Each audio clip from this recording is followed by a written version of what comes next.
Oi, crianças! Hoje nós vamos fazer uma experiência muito legal com elementos da natureza.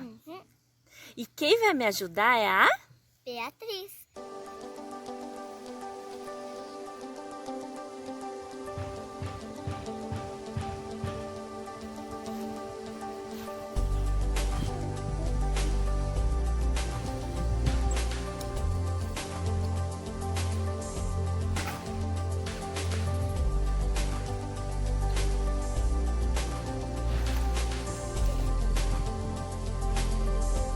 Então nós vamos usar dois martelos, mas também um pauzinho, né?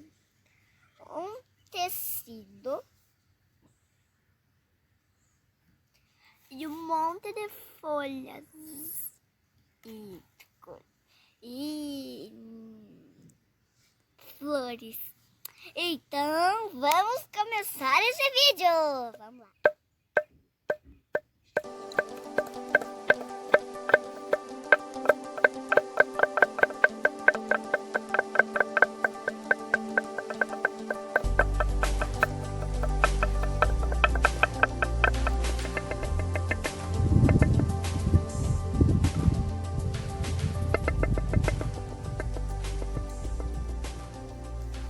Crianças, olha como fica no nosso...